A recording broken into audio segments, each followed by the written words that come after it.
rejoins-nous sur Discord. Hey, salut à tous, et grâce à vous, je suis devenu partenaire YouTube. Et ça veut dire quoi? Ça veut dire que maintenant, vous avez le petit bouton rejoindre sur la chaîne. Quand vous cliquez dessus, vous avez plusieurs abonnements mensuels. Ces abonnements-là vous permettent de me soutenir à votre façon. Et ça me fait extrêmement plaisir. Je remercie énormément tous ceux qui le feront. Et on commence de suite avec la vidéo. C'est parti. Hey, salut à toi, et aujourd'hui on va parler de cette espèce. C'est incroyable. Il s'agit d'une espèce de fou. Et en plus, on a cette fondation avec 4 reines ensemble, donc c'est vraiment incroyable. J'avais déjà tenté l'expérience avec cette espèce-là avec une seule reine. Ça s'était plutôt bien passé, et ensuite j'avais donné la reine à un ami à moi. Et là, j'ai retenté l'expérience, mais avec cette fois-ci 4 reines en polygyne. Donc tu as dû voir en miniature, ce sont bien évidemment les magnifiques Polyrhachis armata. Donc c'est une superbe espèce de fourmi tisseuse. Elle possède des gros pics sur le dos et elle est plutôt balèze. Et comme tu le vois dans cette fondation, on les a mis dans un tube bambou. Et regarde-moi ce couvain, il est complètement impressionnant. Donc voilà, c'est une espèce magnifique que j'aimerais beaucoup faire évoluer. Avec 4 reines, ça va être beaucoup plus facile, on le voit déjà là par rapport à la ponte. Il y a énormément de couvains, avec une reine seule, on n'a pas autant de couvains. Parce que j'ai également une reine seule à côté et du coup je me rends compte de la différence et ça a vraiment rien à voir, franchement c'est complètement différent.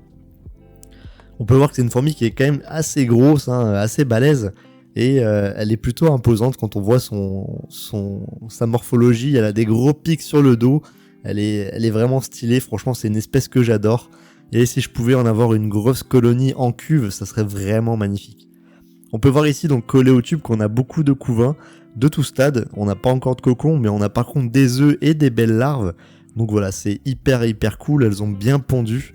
Et on espère que ça va se développer. En tout cas, cette espèce-là, donc elle nous vient de Thaïlande. Comme on peut le voir, elle est vraiment sympa. Elle a une coloration assez particulière, comme vous le voyez. Elle est plutôt granuleuse au niveau du haut du corps, donc ça fait un peu mat. Et plutôt lisse vers le bas. Donc évidemment, c'est une espèce que je nourris, comme vous l'avez vu, puisque c'est une espèce qu'il faut nourrir en fondation. Donc voilà, je leur apporte du liquide sucré et des protéines plus occasionnellement pour les larves. Mais oui, il faut vraiment les nourrir. Et les laisser quand même assez tranquilles pour le développement. Donc moi au niveau de mes conditions, elles sont chez moi chauffées à 26-27 degrés et elles sont nourries environ une fois tous les 3 jours avec du liquide sucré, et je leur mets une protéine une fois par semaine à peu près. Mais voilà, donc on peut voir que elles sont 4, donc 4 reines ensemble. À la base j'en avais 5, mais il y a une reine qui est morte, je ne sais pas pourquoi. Elle est morte juste après la réception, donc je pense que c'est à cause du colis ou autre. Mais voilà, elle est morte juste après, donc on se retrouve avec ces 4 reines là. Et ça me plaît mieux, puisque du coup c'est un chiffre pair, je suis un peu maniaque là-dessus. Non, je rigole. Non, mais du coup, 4 reines, Catherine Polyrhachis armata. Donc voilà. Quoi dire d'autre sur cette espèce là? Donc les épines qu'elle possède en fait ça s'appelle des épines du pétiole, et elles sont peu étendues, elles n'entourent pas l'abdomen, et en fait elles servent plutôt de dissuasion si vous voulez. Quand il y a un ennemi qui s'approche ou autre, en fait ces pics là, donc elles vont se recroqueviller un peu, et ça sert en fait de dissuasion pour faire fuir les futurs adversaires, pour leur faire peur. Donc voilà, c'est un peu une manière de défense on va dire visuelle, plutôt qu'autre chose. Elles ne se servent pas de ces pics là pour se battre ou autre, mais voilà. Donc c'est une espèce qui est quand même grande, comme je le disais. La reine mesure environ 14 mm chez moi, donc c'est quand même une belle espèce. Et dans la nature, en fait, elle construit ses nids en fait en espèce de carton. Donc si vous voulez, en fait, elle mélange du bois avec du mucus et d'autres sortes de cartons, comme font certaines guêpes par exemple. Et elle tisse grâce au tissage des larves, des cocons comme ça dans les arbres, entre les arbres. Donc elles font des choses assez gigantesques. Elles peuvent faire des nids vraiment grands, donc avec tous ces morceaux de bois, des feuilles, des brindilles et le tissage des larves, c'est extrêmement impressionnant. Elles sont principalement présentes en milieux tropicaux, donc assez humides, tropicaux forestiers, donc plutôt humides. C'est pour ça que je les ai installés dans ce tube bambou là, parce que franchement c'est tubes bambou là, c'est pas un tube bambou là, c'est les tubes bambou de chez AliExpress.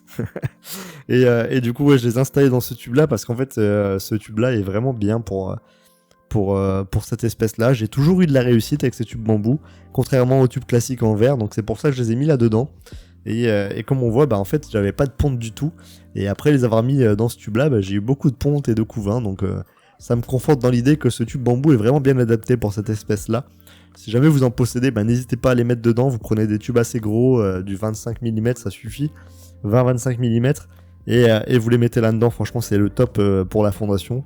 En tout cas, moi, il n'y a que ça qui fonctionne chez moi. Et ça marche plutôt bien, comme on peut le voir au niveau du couvent.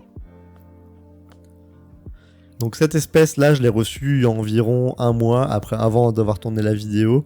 Donc j'avais pas fait de vidéo à la réception pour le laisser tranquille. J'ai attendu d'avoir du couvent pour vous les montrer. Et donc c'est pour ça que je vous fais la vidéo aujourd'hui. Et après ça, je les ai laissés vraiment tranquilles. Là, j'ai tourné quelques images.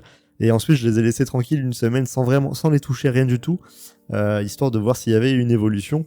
Et on va le voir juste après dans la vidéo, il y a eu une belle évolution. Et ça fait extrêmement plaisir. Parce que du coup, ça se développe vraiment bien et on va voir ça juste après. Ça donne vraiment que du positif pour la suite. Et j'espère vous en faire une belle colonie et vous montrer des vidéos incroyables avec cette espèce-là chez moi.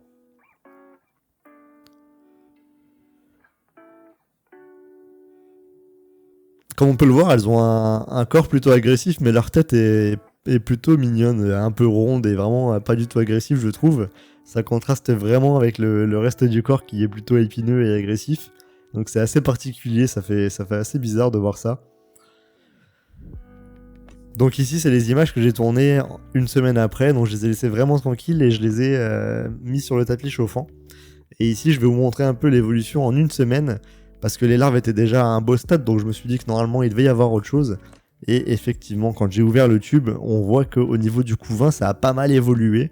On voit des petites choses marron au fond du couvain, et j'ai l'impression que ce sont des cocons. Et oui, donc c'est ça qui est cool, c'est que nous avons des cocons, donc ça devrait pas tarder à éclore et à faire des ouvrières. Donc ça c'est juste génial, et comme on peut le voir, j'ai compté, j'en ai 4. Donc c'est juste magnifique, on va bientôt avoir 4 ouvrières qui vont arriver dans cette fondation. Donc vraiment ça fait trop plaisir, et puis ça les aidera bien évidemment à fonder. Donc franchement c'est génial. Une espèce comme ça, franchement en élevage c'est incroyable, hein. Je sais pas ce que vous en pensez, laissez-moi un petit message pour vous dire, pour me donner votre avis.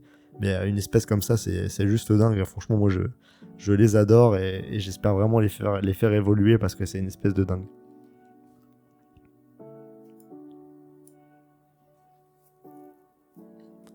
Pas mal de monde ont du mal avec cette espèce là et moi personnellement j'en ai eu plusieurs, des reines.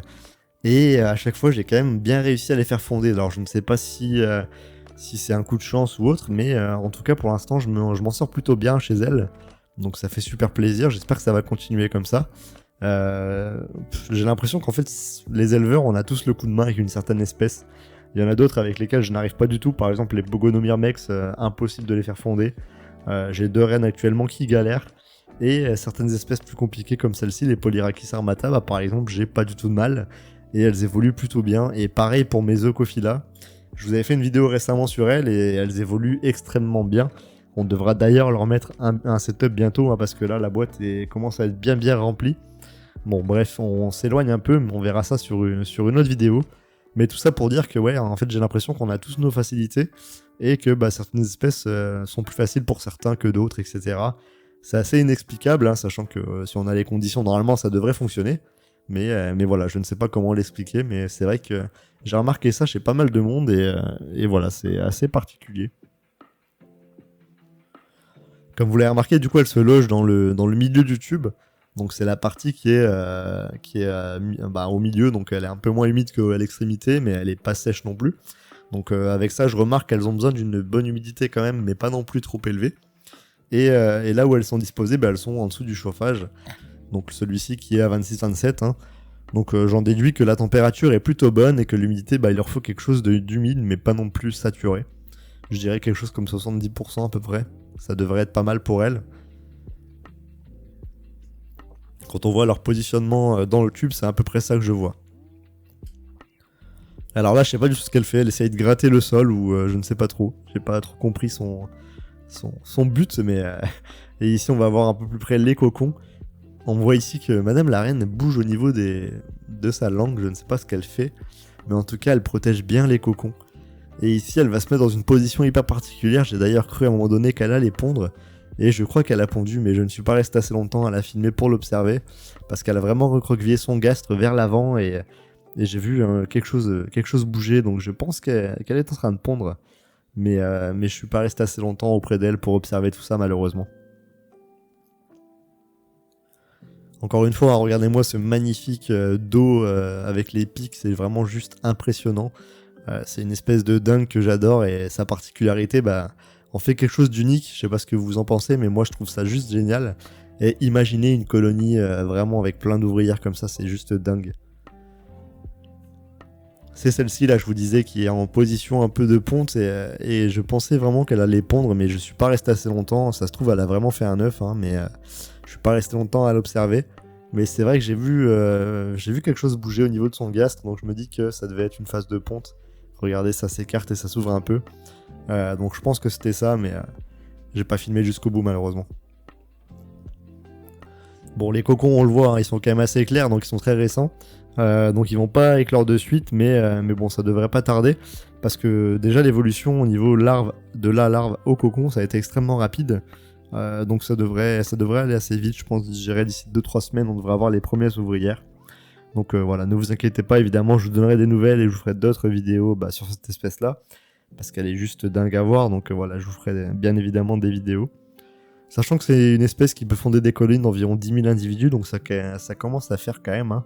C'est pas non plus gigantesque, mais ça commence à faire beaucoup de monde.